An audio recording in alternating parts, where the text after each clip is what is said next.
Coming up on this episode of Freedom from Fire, we're going to change our set and format so we can explore a different issue in today's fire departments. Although some people consider fighting fires a man's job, the fire service is not exclusive. Going back to the bucket brigades of the 19th century, women have bravely played an important and sometimes invisible role. In firefighting today, we have female firefighters of various ranks joining us today from the Philadelphia Fire Department and the tri-state area. Stay tuned to hear their stories and much more on Freedom from Fire.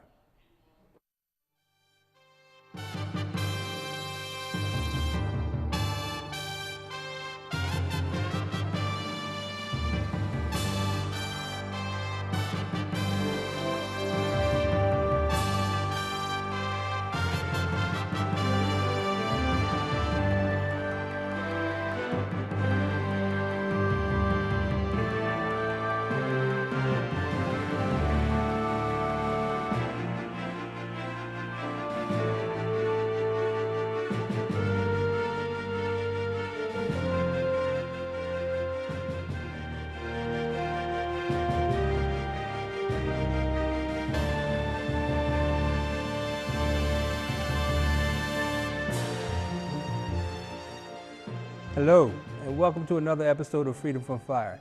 I'm your host, Fire Commissioner Derek Sawyer. Here at Freedom from Fire, we aim to improve your quality of living and life, giving you fire and life safety information.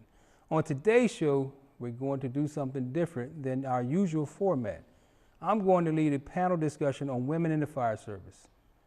With the passage of the Civil Rights Act of 1964, it became illegal for fire departments to prevent women from applying for jobs as firefighters.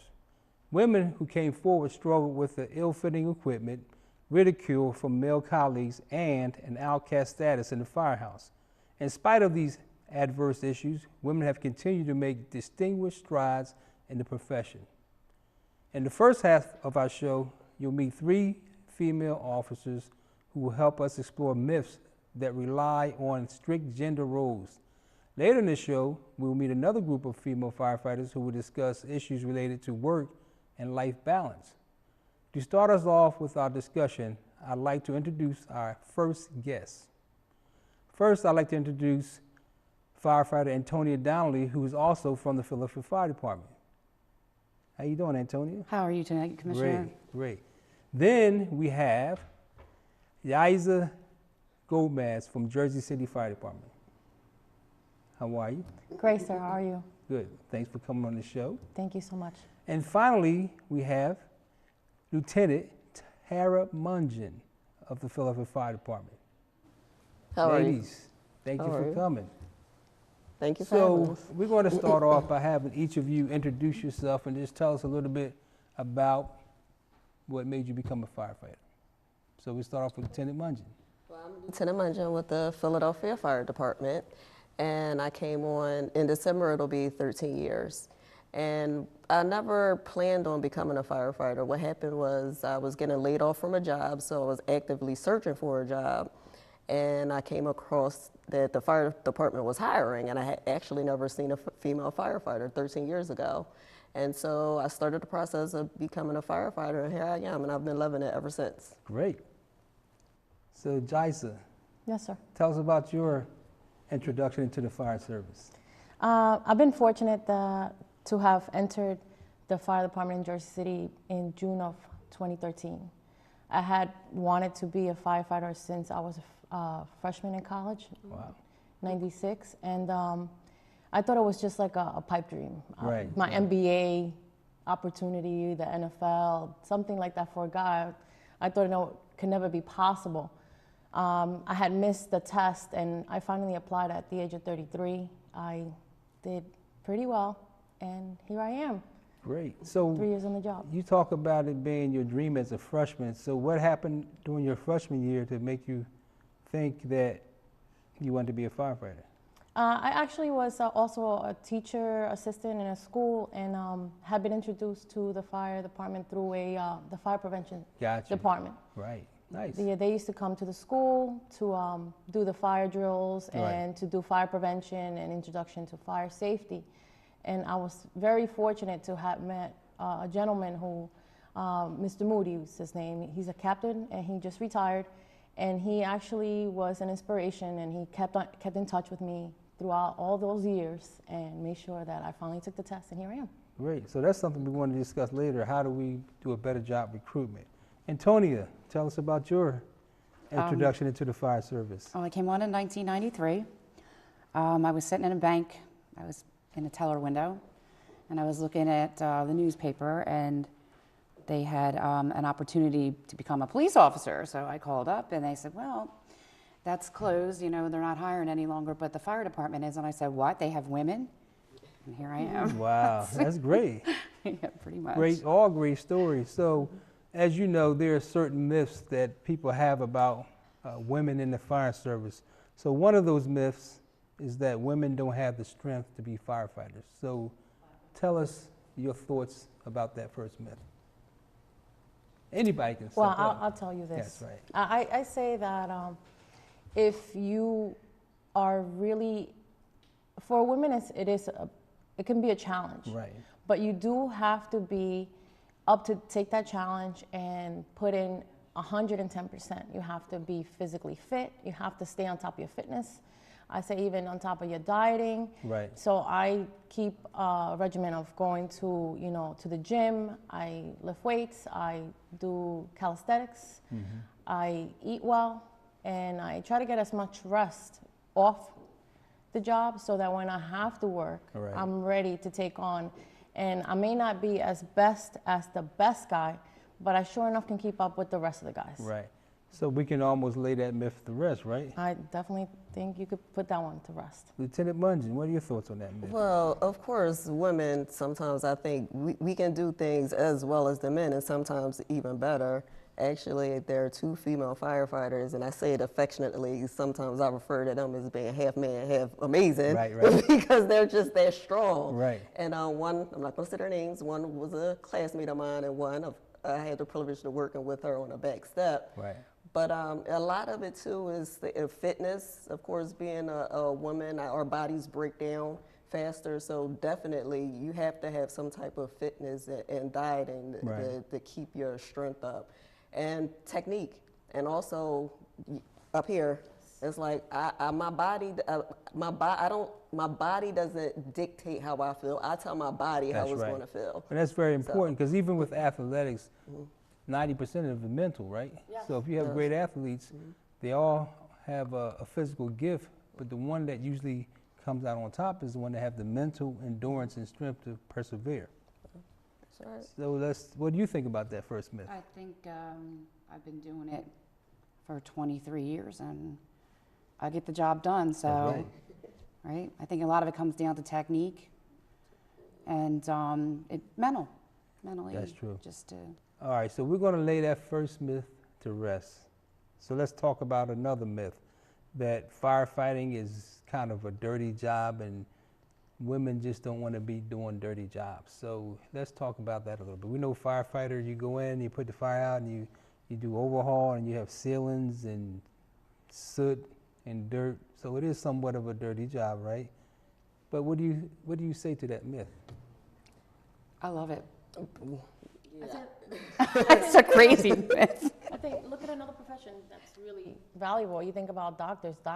Right. Being a doctor can be a Messy, dirty yeah. job. Yeah. And you deal with a lot of, death and, That's true. So it's, in a sense, it depends what you define dirty. Right. But it's what you get out of it. Like, I'm not going to play in a pile of dirt, but if I could put a fire out and get dirty while I'm doing it, then hey, That's it different, beats right? better than being in an office. That's true. Me personally. And I don't mind getting dirty. Me either. Me either. All right, so that's another myth. Second myth, put that to rest, right? Yep. So the Put it to third rest. myth is that women have it easier on a job.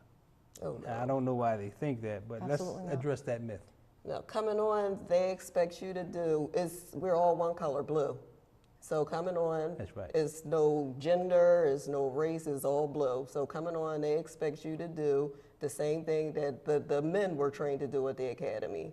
So and they expect you to pull your weight, and we pull our weight. All right. So Well, Guys? I think we have to actually work twice as hard to prove that we can actually get it done. We have to be able to step it up when everybody else is tired. We have to stand up and say, I'm here to work. I'm here to get it going. You know, when things, sometimes, you know, there's that point where you're like almost a breakdown point. You can't let it take over you. You have to take a second, you know, take a deep breath and say, well, you know what, this is it. I'm committed to do this job. So you don't actually have it easier, you have it a little harder, you would say. I think so, it's a little harder. And I think we make it harder on ourselves We too. are. We do, because we know we got 1,000 pairs of eyes watching to see Right. if we're going to screw up. Right, I got you. You know, so you, That's true. Good point. you just got to keep on keeping on. So if we want to correct that myth, is women have it harder, not easier Yeah, than I men. mean, we have to prove ourselves. We Gotcha. really do. It's not expected for us to be able to do it. It's not expected for us to be able to pick up something heavy or to drag someone, or, you know, the first thing is when I walk up to someone, it's like, can you carry me out of a building? You know, and that's a big concern for the public. And they have to know that we go through the training, and yes. Well, it's funny you say that, because I have a radio show also, and I had a person call in, because I had a young lady from the fire department on the radio show, and he was saying that I still think the job is for men. You know, if I weigh 300 pounds, she's not going to be able to get me out. And we had to tell the guy that, look, she's trained to do that, and if there's a fire, you're not going to wait for her to go get a guy. You're going to be happy to see her to come Right. get you out. Can I tell a quick story about Absolutely. that? I'm not going to use names, but Yeah. it was an officer, and he was working with some male firefighters, and they were referring to myself and Karen. We worked together on the back step at Engine 40, and he said, yeah, those female firefighters, they're good. He said, but I don't think they would be able to carry me out if I go down. And the male firefighter actually turned to him and said, no disrespect, Lieutenant, but I don't take think care I'm of going you. to be able to pull you out. That's what we say too. It's It like, goes all across the board. It's not like the movies where we just throw somebody over our shoulder. It's a group effort. That's right. exactly. Group effort. We all work together. And there's techniques. That's right. Yeah. There's a technique on dragging. I mean, Yep. who's throwing somebody Somebody over the in shoulder? nobody. They're actually In the dragging movies. a victim. In the out. movies. That's right. You know? And that's what people don't understand sometimes. So another myth is that women don't make significant contributions to the job. Now, I could dispel that myth right away, but I'm going to let you do it for me. Well, I think that in time, it's still we're fairly new into the profession, so it hasn't been, you know, evident enough for you to be able to see the change. But, you know, I think women, just like men, we have our own take on things, and we're going to contribute, whether it's policy, making policies. You know, you see policy change, and now because of fire prevention, there's a big change in fires, in the fire service. The same thing is going to be throughout time. I'm sure there's going to be a lot of women who are going to be brilliant, and they're going to make big changes, That's right. just like any man. Well, I want to thank you ladies for coming on. I appreciate your contribution to the fire service, and I appreciate you coming in and telling us and dispelling these myths. Thank you so much. Thank you. We're going to take a short break and then return with a new set of guests in our second segment. We'll look at work-life balance in the fire service. But before we do, LaSalle reporter Callie Montana brings us another quiz, this time on women in the fire service.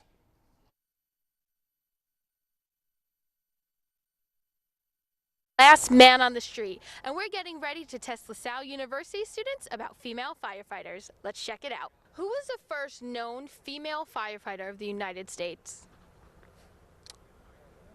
I really do not know at all. Was it Molly Williams? I don't know. I don't know. Okay, it was Molly Williams, and she was actually a slave from New York. Wow. Isn't that interesting? That's really interesting, and I'm a history major. Yeah, You should know that. I really should. Now you do, and it's thanks to me. Are you from Philadelphia first? Yes, I am. Okay, so you should know this. I'm hoping you know this question. Who was the first female to become Philadelphia's deputy fire commissioner? From that face, I don't think she knows it. No, I don't. I don't think I know that one. Another one I don't know. No idea. Okay, now you're gonna know though. It's Diane Schweizer. So now, next time you're asked that in class, because you'll definitely be asked that, you know who it is. What year did female firefighters get hired in Philadelphia? 2007? No. 1970. 1962. 1963? It was actually not until 1985. Now you're gonna fill in the blank for this one, okay? Fewer than blank percent of U.S. firefighters are women. 4%? 20%. Could it be 3? I'm gonna have to say 5%. You're really close. It's actually fewer than 4%. How many fire departments in the U.S. have women as their top level chief? 0. 20. 6, maybe. Oh, 5. Okay, it's more than that. It's more than that. Yes, Okay. it's 28 fire departments. But that's still, I mean, out of the whole U.S., only 28 fire departments. That's sad. True or false? More than half of paid fire departments have never hired a female firefighter. False? True. False. True. Yes, that's exactly right. That just about wraps it up for this man on the street. But on behalf of myself and the whole Freedom from Fire crew, we would just like to thank Fire Commissioner Derek Sawyer and producers Mark Wilson and Mike Brown. We wish you the best of luck and thank you for an amazing season.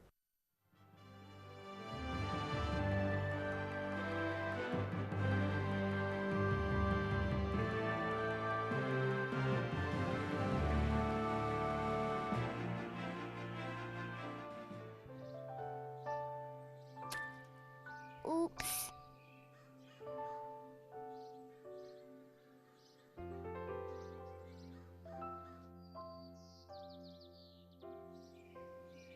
Uh-oh.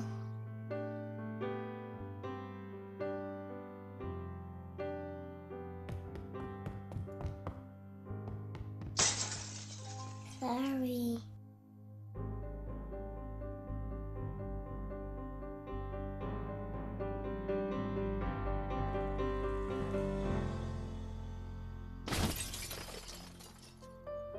Get on top of it before they do.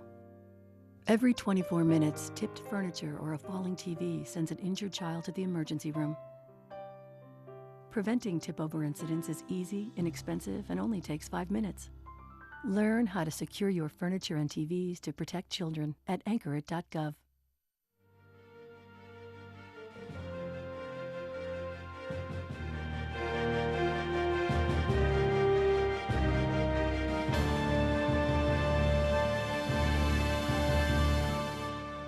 From Fire. I'm your host, Fire Commissioner Derek Sawyer.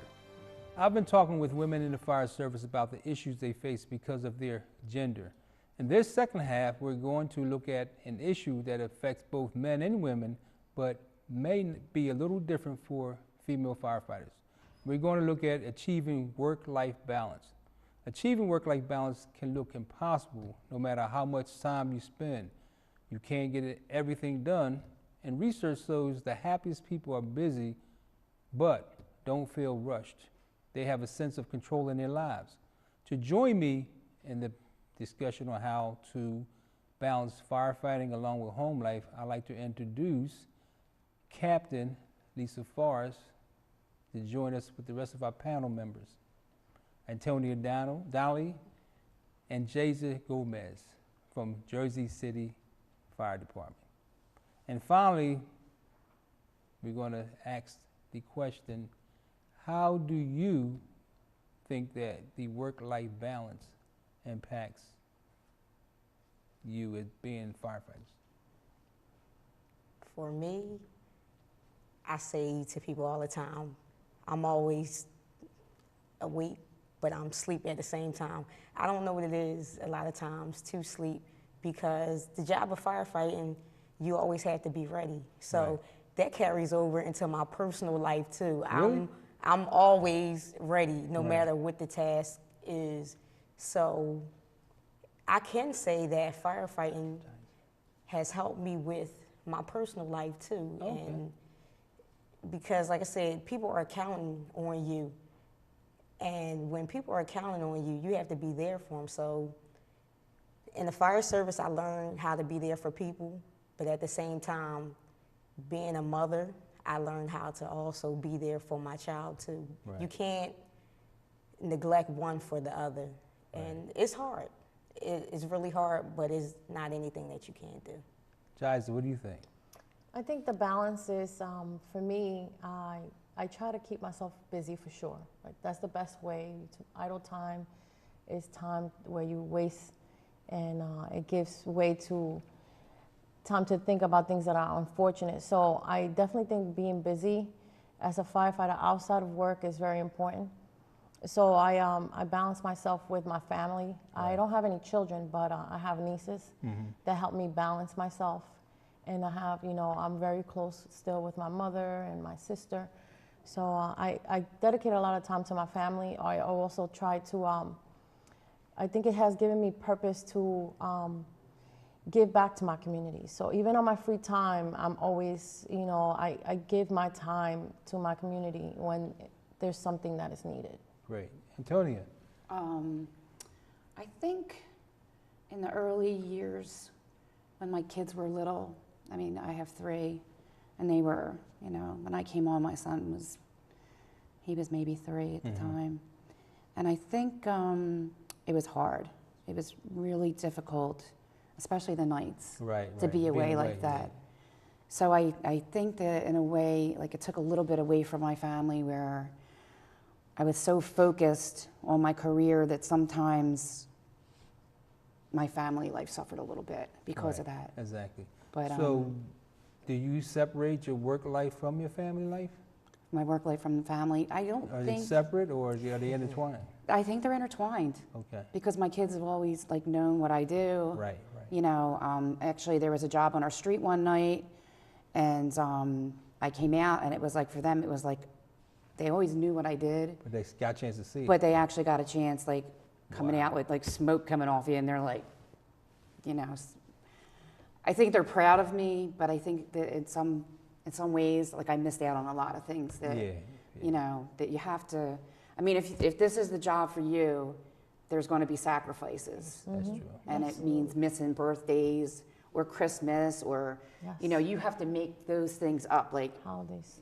Maybe Christmas for you isn't December 25th, or, you have to have a different type of holiday where you're going to be there because you can't be there for the real one. Yeah. Good point. So Jaisa, do you separate work and Well, personally? like I said, I've only been on 3 years, but I tell you that I've worked every Thanksgiving since I've been on. I've worked Christmas Eve, not every year, but Christmas Eve, Christmas Day, New Year's Eve. Right.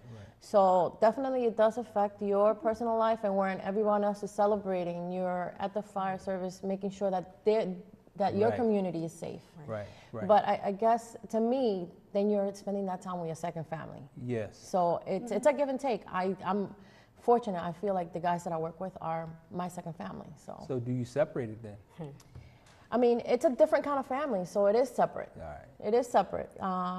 There's things that I do in my personal life that's personal, and there's things that I do in my work life that don't affect, I try to, there's certain things that you just have to leave at work. Yeah. You have to try to leave the misfortunes at work. And, your family, my nieces, they come, they've been to my firehouse. I'm in the company of one of my niece's favorite companies. So I'm on ladder 3, and that was her favorite company. And little did I know when I bid it that that's what she liked, and here I am. But you do have to, there's things that you mix, and there's things that you have to keep separate to keep sanity. Right. So Lisa, before I get you to answer the same question, what we didn't do, we didn't get you to introduce yourself and tell us about your career and how you came into the fire service. Okay. So start off with that, and then answer the question, do you separate your work life from your personal life? Okay. Well, again, my name is Lisa Forrest. I've been with the fire department for now 12 years. In December, it'll be 13 years. And it was not my first choice. You know how they say you have to have a plan B and a plan C? Well, the fire department was probably my plan D. But at the same time, I wish it was my plan A. I came on at 22 years old, needing a job, just left a job, and I was just looking for something, came across the application, and the requirements was that you had a high school diploma and a driver's license. And I said, that's easy, and you had to be 19 at the time. I said, that's easy, I can do that. You was 19 and a half? I probably was freshly 19. So I said, I can do that. I looked at the salary, it was attractive. And it seems like it's cliche-ish when you say, oh, I want to help people. But if that's how you really feel, that's how you feel. Right, right. And I wanted to be a nurse. Went to school for nursing. And it wasn't until I actually started going to nursing school that I figured that I didn't want to do that. I knew that I had a different calling, but I didn't know what the calling was. So took the test when I saw the application and wasn't really sure about it. But then once I started doing it, you know, I learned to love it, and I wouldn't trade it for the world. All the sacrifices, all the sleepless nights, it has been worth every minute, every second. All right, so we're going to have to wrap up.